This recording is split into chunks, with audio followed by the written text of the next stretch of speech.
Have you ever been serving in children's ministry and noticed a child who just can't sit still? Or maybe they're super fidgety, or even covering their ears during a large group or the activities that you're doing. Now, in these moments, it can be really easy to get frustrated and just wonder why in the world they're not listening. But what's really important in these moments is to not jump to conclusions, and actually disciplining them might not be the best response.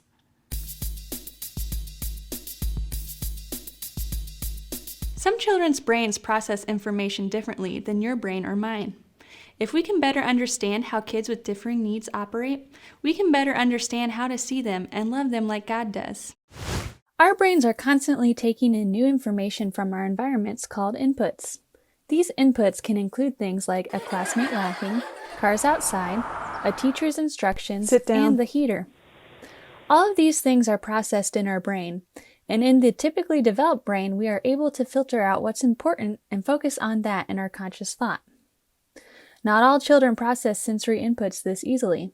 Some children are what we call sensory avoidant, and their brains process all the same environmental inputs.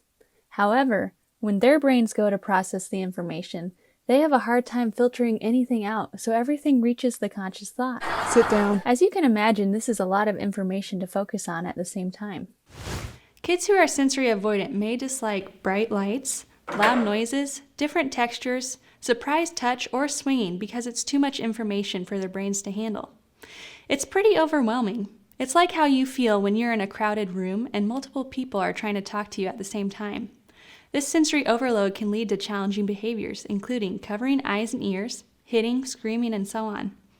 If you notice these sorts of behaviors, try to see if there's anything in the child's environment that might be causing the irritation. A good phrase to remember is TMI, stop the stimuli.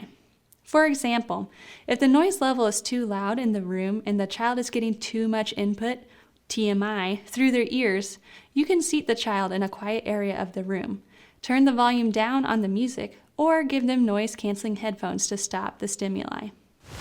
Other children are what we call sensory seeking, and their brains are looking for interesting environmental inputs.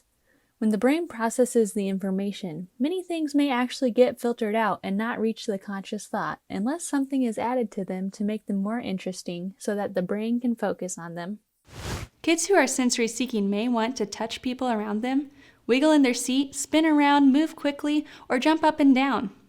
Although this can be distracting to others, it's a way for kids who are sensory seeking to get the sensory input their brain craves. If you notice these behaviors, try to provide appropriate ways for kids to get sensory input. A good saying to remember is, high energy, give a tool to me. If a student can't stop moving, give them heavy work to do, like stacking chairs or pushing against the wall, or give them a weighted lap pad.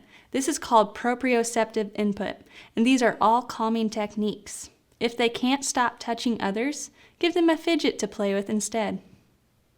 Although it may not look like they're paying attention when playing with a fidget, they are actually able to focus better because their brain isn't distracted trying to find sensory input. If you try one method one week and it doesn't seem to work or it leads to another disruptive behavior, don't get discouraged. The child may just need a different sensory input, and you can try another tool next week. Let's see some examples of how this might work in your room. Hey Colton, come on over here and sit on the rug with me. No, bad one, bad! Okay, it's okay. Here, you can sit on this chair instead. Is that better? Yes. Okay.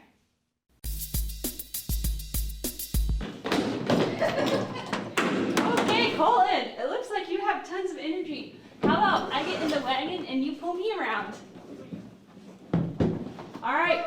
Pull, use those muscles. Let's go. Good job, Colton.